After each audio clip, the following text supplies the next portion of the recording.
Welcome back. Well, exactly what the Saskatchewan Roughriders didn't want to see happen all year long happened in just the third offensive play of a brand new season. Quarterback Zach Collaros, who's had a history of concussions, took a big shot in the season opener against Hamilton last night, knocking him out of the game. A couple more injury notes for you. Josh Mahura of the Pats and Brett Howden of the Warriors both hurt earlier this week in the Canada-Russia series. Well, Howden is out tonight for the Warriors. Mahura checks in for the Pats. Both of these teams will go at it again on Sunday in Moose Jaw. We'll have all the highlights for you of tonight's game on Global News at 10. Tonight, the Toronto Raptors had a chance to move just one game away from their first NBA title. Already guaranteed at least a split in Oakland. A win tonight against a banged-up Warriors team would give them a stranglehold on the series. Klay Thompson returning to the Warriors lineup despite the hamstring injury. Bad news for Golden State. The Raptors still have that guy, Kawhi Leonard, and despite both teams struggling early on, those two did not. Thompson from deep, 28 on the night, but on the ensuing possession, the claw with the answer, and he put the Raptors on his back in the opening 12. Down 13 with 45 seconds left to play in the quarter.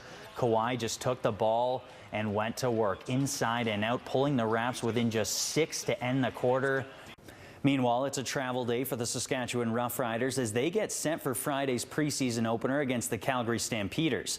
And while it won't count in the standings, the game still carries special significance for the Riders' head coach.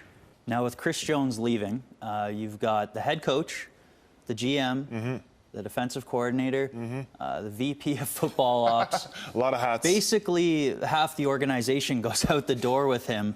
So how much trouble are the Riders in with free agency just around the corner? Expect depth and endurance to be a big part of tonight's game, which is number 7 on the schedule, but will feel more like number 9 for the players who have played parts of 6 extra overtime periods in this series after both teams went the distance, playing a full 7 games in round 1. On a bye week that has been anything but quiet, the Riders released Deron Carter, one of their most talented players on both sides of the ball. A move that turned some heads for a team that sits below 500 9 weeks into the season. Carter has a flair for the dramatic, leading some to believe that it was an off-the-field issue that led to his release. But on Sunday, Chris Jones wouldn't get into the details. Tomorrow afternoon, the Riders will look to win their 4th game in a row for the 2nd time this season. But that would mean beating the Bombers for the 3rd time in just over a month. But as the cliche goes, it's hard to beat the same team 3 times in one season, especially while shuffling the deck. The University of Regina men's hockey team has stumbled out of the gate with an 0-1-1 start to the season. But with a strong rookie class, the Cougars feel their fortune is changing. Cami Kepke takes us in the den. Yeah, luckily for the Riders, the postseason doesn't ask how you get the wins, they just ask how many. And thanks to yesterday's W and the Riders D, the green and white are officially off to the playoffs. We'll tell you how they did it after the break on Global News.